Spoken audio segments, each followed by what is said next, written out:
Watu wengi wanaitazama chumvi katika upande wa negativity tu, kwamba upande wa ubaya, chumvi ni mbaya, chumvi inaleta maradhi ya moyo. Nikwambie hivi, madini chumvi yapo katika kiwango kikubwa katika damu yako kuliko hata kiasi cha sukari.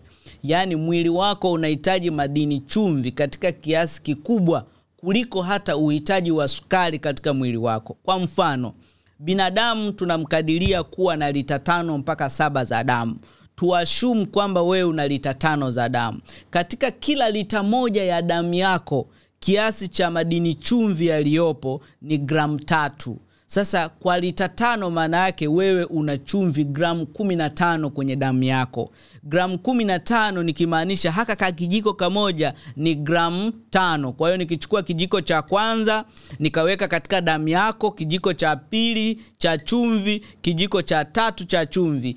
Hiki ndicho kiwango cha madini chumvi ambacho kinaendesha moyo, kinaendesha kila kitu katika mwili wako. Lakini kiasi cha sukari ambacho kinatakiwa kuendesha mwili wako utembee ukiwa na nguvu ni kijiko kimoja, ni gramu 5. Ina maana madini chumvi katika damu yako yako katika kiasi kikubwa zaidi ya mara 3 ya sukari iliyopo katika damu yako, au sukari ambayo inahitajika kuendesha mwili wako. Kwa hiyo madini chumvi ni muhimu sana. Endapo yakipungua katika kiwango chochote ambacho hakiwezi kuendesha mwili wako, moyo wako utazima ghafla na utapatwa na mauti.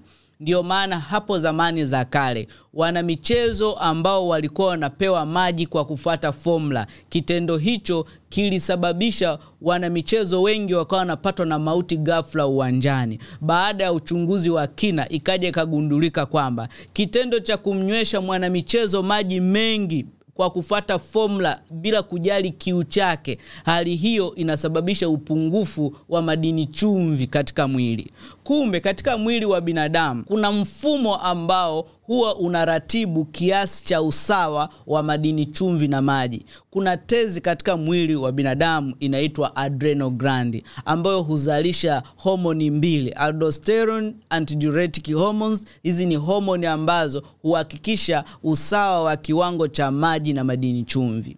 Sasa inapotokea ya kwamba wewe unaanza kuteki control kazi ambayo inatakiwa iratibiwe na homoni zako ndani ya mwili, kwamba kumbe hauna haja ya wewe ya kusema ya kwamba kila maji unaokunywa lazima uweke chumvi. Nimekuwa nikiona watu wengi wakishauriana ya kwamba chukua labda Himalayan salt, weka katika maji. Haya maji ukishayawekea madini chumvi, basi ndo maji yanakuwa mazuri zaidi kukusaidia wewe uweze kuingiza maji au kurehydrate seli zako za mwili. Kitendo hicho si kizuri. Mwili wa binadamu unapokuwa una upungufu wa maji utapata kiu.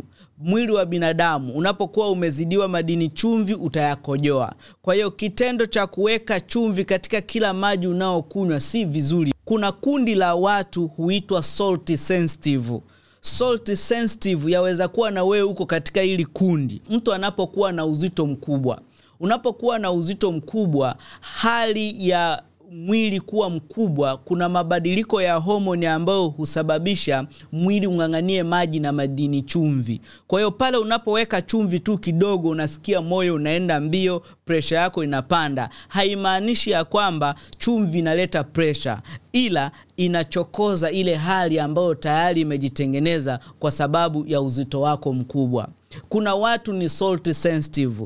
Pale unapokuwa na tatizo la shinikizo la juu la damu, halafu wewe unaongeza chumvi hata kama ni Himalayan salt katika maji yako, kitendo hicho utaweza kujihatarisha pressure yako kupanda kupindukia na kuathiri mwili wako.